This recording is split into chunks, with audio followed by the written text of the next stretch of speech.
ಪಾದಯಾತ್ರೆಯ ಮೊದಲನೇ ದಿನ ಒಂದು ವಿಡಿಯೋನ ಕಟ್ ಮಾಡ್ತಾರೆ. 2 ಕೋಟಿ ಅಲ್ಲ 3 ಕೋಟಿ ಕೊಡ್ತೀನಿ ಕಾಂಪನ್ಸೇಷನ್ ಎಕರೆಗೆ ಅಂತಾರೆ. ಯಾವ ಆಧಾರದ ಮೇಲೆ ನೀವು 3 ಕೋಟಿ ಕೊಡ್ತೀನಿ ಅಂತ ಹೇಳ್ತಾ ಇದ್ದೀರಿ? 2 ಕೋಟಿ ಇದ್ದಿದ್ದು 3 ಕೋಟಿಗೆ ಹೆಂಗ ಆಗ್ಬಿಡ್ತು? 3 ಕೋಟಿವರೆಗೂ ಒಂದು ಮಾನ್ಯ ಮುಖ್ಯಮಂತ್ರಿಗಳು ಅರ್ಥ ಮಾಡ್ಕೊಳ್ಬೇಕಾಗಿರುವಂಥದ್ದು, ಸ್ವಾಮಿ ಇಲ್ಲಿ ಸಣ್ಣ ಮತ್ತೆ ಅತಿ ಸಣ್ಣ ರೈತರ ಸಂಖ್ಯೆ ಬಹು ದೊಡ್ಡದಿದೆ.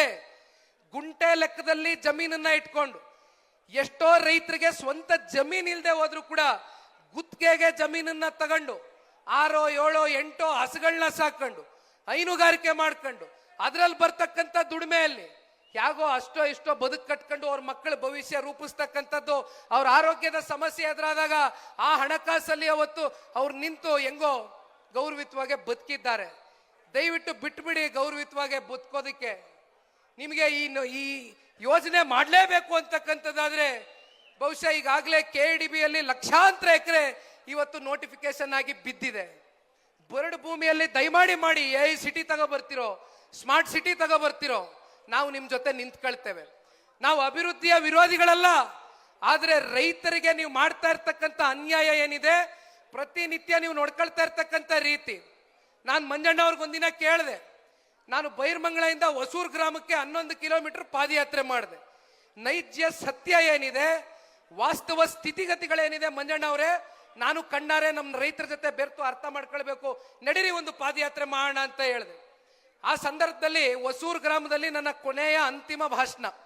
ಅದಾದ ಮೇಲೆ ಗಾಡಿ ಎತ್ತಿ ಹೋಗಬೇಕಾದ್ರೆ ಮಂಜಣ್ಣನ ಕೇಳಿದೆ, ಮಂಜಣ್ಣ ಇಲ್ಲಿ ಯಾವುದೋ ನೋಡ್ತಾ ಇರ್ತಕ್ಕಂಥ ಮುಖಗಳು ಇದ್ಯಾವುದೋ ರೈತರ ತರ ಕಾಣ್ತಾ ಇಲ್ವಲ್ಲ ನನಗೆ ಅಂತ. ಆಗ ಮಂಜಣ್ಣ ಅವ್ರು ಹೇಳಿದ್ರು, ಅಣ್ಣ ಇಲ್ಲಿ ರೈತರನ್ನ ಎದುರಿಸಿ ಬೆದರಿಸಿ ಇಲ್ಲಿ ಒಕ್ಕಲೆಬ್ಬಿಸ್ತಕ್ಕಂಥದಕ್ಕೆ, ಒಳಗಡೆ ಆತಂಕ ಸೃಷ್ಟಿ ಮಾಡ್ತಕ್ಕಂಥದಕ್ಕೆ, ಒಂದು ರಿಯಲ್ ಎಸ್ಟೇಟ್ ದಂಧೆ ಮಾಡ್ತಕ್ಕಂಥದಕ್ಕೆ ಒಂದು ವರ್ಗವನ್ನ ಸೃಷ್ಟಿ ಮಾಡಿರ್ತಕ್ಕಂಥದ್ದು, ಇವೆಲ್ಲ ಮಕ್ಕಳು ನೀವು ಸರಿಯಾಗಿ ಗುರುತಿಸಿದ್ದೀರಿ ಅಂತಕ್ಕಂಥದ್ದನ್ನ ಮಂಜಣ್ಣ ಅವ್ರು ಹೇಳ್ತಾ ಇದ್ರು. ದಯಮಾಡಿ ನೀವು ಯಾರು ಕೂಡ ಎದುರ್ತಕ್ಕಂಥದ್ದು ಬೇಡ. ಏನೋ ಗ್ರಾಂಟ್ ಜಮೀನುಗಳನ್ನ ಕಿತ್ಕೊಂಡ್ಬಿಡ್ತೀವಿ, ಇನ್ನೊಂದು ಮಾಡ್ತೀವಿ, ಮತ್ತೊಂದು ಮಾಡ್ತೀವಿ ಅಂತಕ್ಕಂಥದ್ದು ಪ್ರತಿನಿತ್ಯ ನಡೀತಾ ಇದೆ, ನಮಗೆ ಗೊತ್ತಿದೆ. ಆದ್ರೆ ದಯವಿಟ್ಟು ನಾವು ಯಾರು ಇವತ್ತು ಎದುರ್ತಕ್ಕಂಥ ಪ್ರಶ್ನೆ ಇಲ್ಲ. ಅತ್ಯಂತ ಗಟ್ಟಿತನದಿಂದ ನಿಮ್ಮ ತಂದೆ ತಾತ ಮುತ್ತಜ್ಜ ನಿಮ್ಮ ಕಾಲದಿಂದ ನಿಮ್ಮ ಆಸ್ತಿಗಳನ್ನ ಇವತ್ತೇನು ನೀವು ಉಳಿಸ್ಕೊಂಡು ಬಂದಿದ್ದೀರಿ, ಗೌರವಿತವಾಗಿ ಏನು ಬದುಕನ್ನ ಕಟ್ ಬಂದಿದ್ದೀರಿ.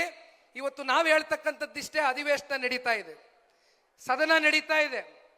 ದಯವಿಟ್ಟು ಅವರಂತೂ ಇಲ್ಲಿವರೆಗೂ ಬರ್ಲಿಕ್ಕೆ ಆಗಿಲ್ಲ. ನಮ್ಮ ರೈತರು ಅತ್ಯಂತ ಶಾಂತಿ ಪ್ರಿಯರು. ಇಲ್ಲಿ ಯಾರು ಕೂಡ ಅಶಾಂತಿಯ ವಾತಾವರಣ ಸೃಷ್ಟಿ ಮಾಡಬೇಕು ಅಂತಕ್ಕಂಥದ್ದು ಯಾರ ಮನಸ್ಸುಗಳಲ್ಲೂ ಇಲ್ಲ.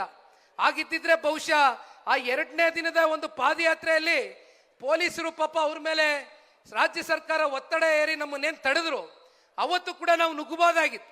ನಾನು ಒಂದೇ ಮಾತು ಹೇಳಿದೆ, ಪೊಲೀಸರು ಮಗ ನೋಡಿ, ಪೊಲೀಸರು ರೈತರ ಮಕ್ಕಳೇ. ಅವರು ಅನಿವಾರ್ಯವಾಗಿ ಇವತ್ತು ರಾಜ್ಯ ಸರ್ಕಾರದ ಪಾಪ ಅವ್ರ ಮೇಲೆ ಇರ್ತಕ್ಕಂಥ ಒತ್ತಡದ ಮೇಲೆ ಬಂದು ನಮ್ಮನ್ನ ತಡಿಬೇಕಾಗಿ ಬಂತು. ಯಾವುದೇ ಕಾರಣಕ್ಕೂ ನಾವು ಅಶಾಂತಿಯ ವಾತಾವರಣ ಸೃಷ್ಟಿ ಮಾಡಲಿಕ್ಕೆ ಸಿದ್ಧ ಇಲ್ಲ. ಶಾಂತಿಯುತವಾಗಿ ಇವತ್ತು ನಮ್ಮ ರೈತರಿಗೆ ವಿಧಾನಸೌಧಕ್ಕೆ ಹೋಗಿ ತಲುಪ್ತಕ್ಕಂಥದಕ್ಕೆ ದಯಮಾಡಿ ಅವಕಾಶ ಮಾಡಿಕೊಡಿ ಅಂತ ಕೇಳಿದ್ರು. ಆದ್ರೂ ಕೂಡ ರಾಜ್ಯ ಸರ್ಕಾರ ನಮ್ಮನ್ನ ಹತ್ತಿಕ್ತು, ಅಲ್ಲಿಗೆ ತಡೆದ್ರು. ಹಾಗಾಗಿ ಇವತ್ತು 18ನೇ ತಾರೀಕು ಏನ್ ಘೋಷಣೆ ಆಗಿತ್ತು, ಇವತ್ತಿನ ದಿನ ಪಾದಯಾತ್ರೆಯ 3ನೇ ದಿನ ಅಂತಕ್ಕಂಥದ್ದೇ ನಾವು ಭಾವಿಸ್ಬೇಕಾಗ್ತದೆ. ಇವತ್ತು ಬಹುಶಃ ಮಾನ್ಯ ಮುಖ್ಯಮಂತ್ರಿಗಳು ಅಧಿವೇಶನದಲ್ಲಿ ಇರ್ತಾರೆ. ಅವ್ರು ಎಷ್ಟೊತ್ತಿಗಾದ್ರೂ ನಮಗೆ ಸಮಯ ಕೊಡ್ಲಿ, 10 ಜನಕ್ಕೆ ಕೊಡ್ತಾರೋ 20 ಜನಕ್ಕೆ ಕೊಡ್ತಾರೋ, ದಯವಿಟ್ಟು ಹೋಗೋಣ. ಹೋಗಿ ಮುಖ್ಯಮಂತ್ರಿಗಳಿಗೆ ಇವತ್ತು ನಾವು ಪ್ರಶ್ನೆ ಕೇಳುವಂಥದ್ದು ಆಗಬೇಕಾಗಿದೆ. ಹಾಗಾಗಿ ಇವೆಲ್ಲವೂ ಆಗೋದಕ್ಕಿಂತ ಮುಂಚಿತವಾಗಿ ಸನ್ಮಾನ್ಯ ಕುಮಾರಣ್ಣ ಅವರು ಕೂಡ ಡೆಲ್ಲಿಗೆ ತೆರಳಬೇಕಾಗಿದೆ.